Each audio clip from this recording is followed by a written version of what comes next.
Alors, dans cette deuxième partie, qui fait donc suite à l'autre vidéo de la semaine dernière, qui était que voulez-vous vraiment faire de votre vie? C'était des questions justement de coaching qui pouvaient vous aider vraiment à trouver quelles sont vos aspirations profondes, quels sont vos rêves, euh, si tout était possible justement, qui êtes-vous vraiment aussi, ça peut forcément vous aider à mieux vous connaître, à mettre un peu plus de lumière dans ce que vous aimez, dans ce que vous êtes vous et ce que vous avez envie que votre vie devienne, de créer votre avenir. Rappelez-vous, on est peut-être prédestiné, mais on n'est pas destiné dans le sens où le destin n'est pas totalement écrit et à chaque seconde il se réécrit. À chaque instant présent, on influe et heureusement, on est quand même créateur, voire co-créateur de notre réalité. D'où l'importance d'être clair avec soi-même, d'où l'importance de savoir qu'est-ce qu'on veut vraiment, qui on est, qu'est-ce qui nous aspire, qu'est-ce qui nous inspire aussi, euh, qu'est-ce que vous voulez faire de votre vie. Est-ce que vous voulez continuer d'avoir une vie un peu comme tout le monde, totalement conditionnée dans métro, boulot, dodo, comme on dit, ou est-ce que vous avez vraiment envie de prendre votre vie en main et donc toutes les transformations qui vont avec, parce que forcément, quand c'est comme ça et qu'on veut vraiment reprendre sa vie en main et vivre une belle vie, ça demande du courage. Ça demande beaucoup de courage, ça demande aussi beaucoup de détermination et de précision. Donc la précision, c'était dans la première vidéo. Maintenant, je pense que vous savez un petit peu plus, voire beaucoup plus, qu'est-ce qui vous booste, quoi, qu'est-ce qui vous donne envie de vivre. Et là, dans cette deuxième partie, ce serait pour vous donner, pour vous transmettre des façons des conseils pour vous aider justement à mettre en place, à oser créer vos rêves. Parce que rêver et connaître ses rêves, c'est super, c'est une super étape. Mais maintenant, il va falloir passer à la deuxième étape, c'est-à-dire vraiment créer, foncer, quoi, oser. Voilà. Bien sûr, oser, ça va vous demander de passer par certaines barrières que l'on se met soi-même. De toute façon, on est, je le dis et je le redis dans toutes les vidéos, qu'on est notre propre ennemi. On s'auto-sabote tout seul avec toutes ces croyances limitantes sur nous-mêmes, style je suis pas capable, j'y arriverai jamais, lui il peut le faire mais pas moi, je suis pas assez motivée, je ne suis pas assez douée, je ne suis pas voilà, toutes ces croyances qui nous limitent, d'où son nom limitante, même négative on pourrait dire, qui nous empêchent en fait de dépasser ces limites qui sont totalement illusoires. Et d'où elles viennent, ces limites? Elles viennent de notre conditionnement, de notre éducation, de ce qu'on a entendu depuis toujours, depuis notre naissance. Donc c'est là où je voulais en venir. C'est vraiment de pouvoir, dans un premier temps, repérer ce qui vous empêche, du coup, d'accéder à vos rêves, de mettre en place ce pourquoi vous êtes fait. Regardez, mettez-y de la lumière et voyez toutes ces phrases négatives qui tournent dans votre tête. À ce moment-là, comme je l'ai déjà dit et redit, ne les alimentez pas, observez-les. Vous les observez, elles vont passer, ok. Vous pouvez même du coup les noter aussi dans votre cahier. Vous notez toutes ces phrases négatives, c'est les croyances limitantes qui vous bloquent. Parce que, voilà, c'est vraiment ça, on s'auto-bloque en fait, on s'auto-sabote. Ensuite, arrivez bien sûr à comment faire pour reprendre confiance en soi. Logique, pour dépasser ces croyances, il faut reprendre confiance en soi. Croire en ses capacités, son potentiel infini. Car je le répète, on est comme un ordinateur, on a des capacités énormes, énormes. Seulement, dans notre partie inconsciente, on a des virus, on pourrait dire ça comme ça. Si on prend la métaphore de l'ordinateur, notre partie inconsciente, notre esprit, est un ordinateur où à l'intérieur, il y a des programmations, voilà, des fichiers. Il y a les positifs, heureusement, qui nous aident à avancer, à réussir sur certains points, certains domaines. Et puis, il y a aussi donc les limitantes, les virus, voilà, qu'on appelle des croyances limitantes, qui vont créer des pensées qui nous rabaissent, qui nous empêchent d'accéder à qui l'on est vraiment. Du coup, déjà prendre conscience dans un premier temps de toutes ces pensées, voilà, de se mettre en mode j'observe, je prends du recul, je les entends, hein, ces pensées, mais je les observe, je les alimente pas. Voilà, j'y crois pas, en gros. J'essaie de plus y croire. Je tente de ne plus porter de l'attention à tout ça.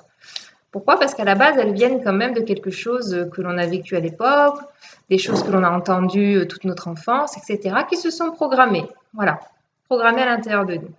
L'idée, c'est quand même, en coaching, en développement personnel, dans des thérapies, c'est déjà de prendre conscience de tout ça, pour savoir qu'est-ce qui nous bloque. Ensuite, prendre, bien sûr, comme on le disait tout à l'heure, ce que vous avez fait dans la première vidéo, c'est prendre conscience de qu'est-ce qui m'anime vraiment au fond de moi. Et entre les deux, du coup, il va falloir mettre en place des actions pour pouvoir aller et réussir à créer ses rêves, à vivre vraiment ses rêves. Parce que les rêves, c'est bien beau, hein, c'est merveilleux, mais l'idée, c'est quand même aussi de les vivre, hein, au mieux, au plus. Voilà. Donc déjà, apprenez à repérer vos pensées négatives sur vous-même, ou même sur la vie d'ailleurs, ou sur les autres. Tout ce qui est limitant. Voilà. Après, une fois que vous les avez observés, vous allez créer automatiquement, vous allez vous forcer à contrecarrer ces... excusez-moi, je me suis... Il est toujours sur les vidéos, c'est top, hein, il est avec moi. Bon. Qu'est-ce que je vous disais? Ouais, de mettre en action d'autres pensées pour booster votre estime de vous-même, pour booster votre confiance. Déjà, il y a les pensées, mais il y a aussi l'attitude. Ça aussi, c'est sympa et c'est intéressant parce que l'esprit, lui, comme je vous le disais, hein, c'est en mode, c'est un ordinateur, c'est vous le mettre à bord. Donc, si il repère en vous une attitude, quand je parle de l'attitude, c'est au niveau du corps, hein, une attitude gestuelle, par exemple, de vous tenir déjà assez relevé, assez carré, prête à être en forme physiquement, tonique, et puis même un sourire, voyez, même sans raison, vous souriez. Et ça va créer à l'intérieur de votre cerveau de la sérotonine, ça c'est prouvé. Même si c'est un faux rire, si je puis dire. Vous vous motivez tous les matins en vous levant devant votre miroir ou même en allant travailler dans votre voiture, pardon, partout, même avec les autres. Souriez, souriez, tenez-vous droit, droit ou droite. Tenez une belle posture, une posture de gagnant, si je puis dire, parce que si vous regardez vraiment les gens qui ont de la niaque, les gens qui réussissent, c'est des gens quand même qui ont déjà une posture, un charisme important qui en impose. Mais ça, on peut le travailler tout ça.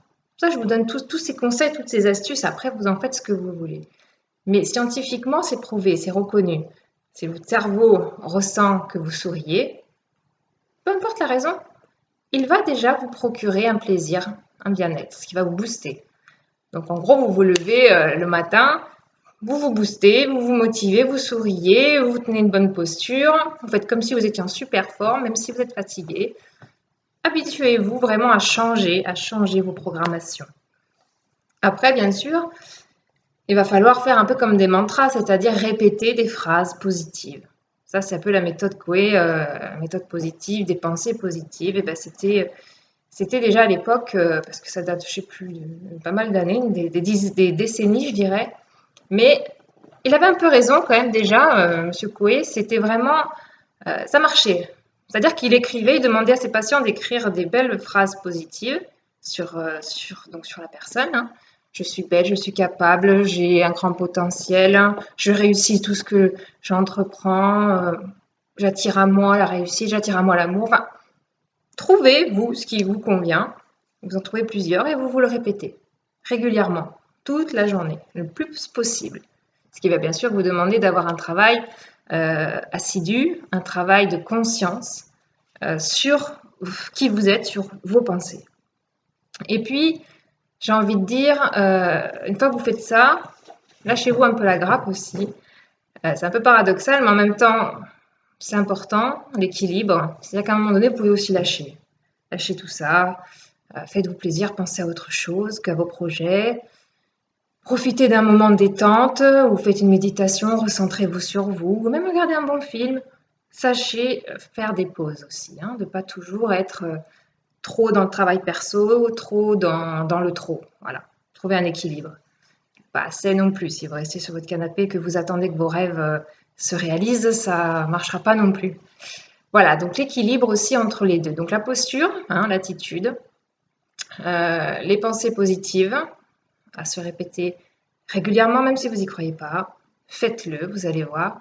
En faisant ça, vous allez reprogrammer votre cerveau, vraiment.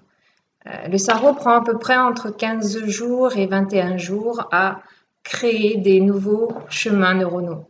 C'est-à-dire que les synapses vont se connecter entre eux et vont faire du coup vraiment un chemin neuronal, donc des nouveaux schémas de pensée. Donc accrochez-vous pendant ce laps de temps. Faites attention aussi à votre façon de parler.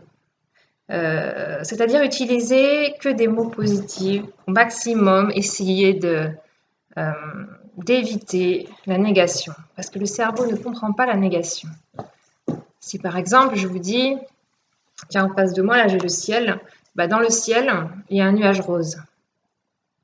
Et si je vous dis dans le ciel là il n'y a pas de nuage rose, c'est la même chose. Dans le sens où vous allez me dire, ouais mais le nuage rose de toute façon j'y ai pensé, vous y avez pensé. Si je vous dis surtout ne pensez pas à un marteau rouge, vous y avez pensé. Quelle image vous avez dans votre tête tout de suite, c'est le marteau rouge. Même si je vous ai dit ne pensez pas à un marteau rouge. Voyez, n'imaginez pas qu'il y ait ce nuage rose dans le ciel. Vous l'avez imaginé. Ça vous montre, il y a une mouche qui tourne autour, ça vous montre simplement que la négation n'est pas comprise par l'esprit. Donc surtout faites très attention à ça. Quand vous voulez un objectif précis, ne dites pas par exemple, si vous voulez mincir, je travaille un truc de fille, je ne dois pas manger de sucré. Vous avez bien compris que ça va être difficile. Pourquoi? Parce qu'une fois de plus, vous allez à l'encontre de votre programmation, de votre mode de fonctionnement de votre esprit. Dites plutôt, je vais manger de la verdure, je vais manger des légumes, je mange des fruits, je mange plus léger. Dites pas, il faut que j'arrête de manger, je sais pas comment je pourrais dire ça. Il faut que j'arrête de manger quelque chose d'hypercalorique. Je ne dois pas manger quelque chose d'hyper gras. Vous faites l'inverse. Quand vous dites par exemple un truc bête qu'on dit tous, hein, quelqu'un vous dit bonjour, il vous dit ça va, vous lui répondez oui ça va, pas de problème. Là déjà vous êtes dans la négation, même si on ne se rend pas compte, même si la volonté c'est pas ça, l'esprit de lui et de vous-même va comprendre qu'il y a problème. Donc en fait ça vous demande vraiment de tout reconditionner, de tout remettre en place, tout ça. En fait croyez, même si vous n'y croyez pas, faites comme si. Faites comme si vous croyez à toutes ces belles phrases que vous vous dites, à toutes ces belles paroles, tout en faisant très attention justement à la négation. Donc tout ça mis bout à bout, ça va vous permettre déjà d'avancer, de mettre en place des actions pour créer vos rêves, vraiment. Reprendre une belle confiance en vous, parce que qu'est-ce qui sabote cette confiance? Ce sont toutes vos croyances limitantes qui créent donc toutes ces pensées limitantes. Donc reprenez le contrôle de tout ça, la maîtrise de tout ça, soyez attentive à tout ça, créez de nouvelles pensées, soyez assidus pendant un certain timing, comme je vous le disais, entre 21 jours c'est l'idéal. Tenez-vous bien aussi hein, au niveau de la posture, au niveau de l'attitude, croyez en vous, même si vous doutez, c'est pas grave. Croyez que vous allez réussir, croyez que tout est possible, que votre potentiel est illimité. Croyez-le, vraiment, faites comme si, même si vous avez du mal, voilà, à le faire. Et puis, pensez aussi là, parfois à lâcher un peu aussi, à dire j'ai le droit aussi de rien faire pendant des heures, pendant peut-être quelques jours, de lâcher un peu toute cette pression, de pouvoir vous rééquilibrer, vous retrouver, faire du sport, faites quelque chose qui vous plaît, lisez un bon livre, voilà. Et lâchez un peu les pressions aussi que vous vous mettez. Même si c'est bien de s'en mettre un peu, il faut les mettre correctement et bien équilibrés. Voilà, j'espère que tous ces conseils que je vous donne, que je vous partage, ça va faire son chemin et que ça puisse vous aider, comme ça m'a aidé et comme ça m'aide encore. Voilà, je vous souhaite plein de belles choses et je vous dis à très très vite. Ciao!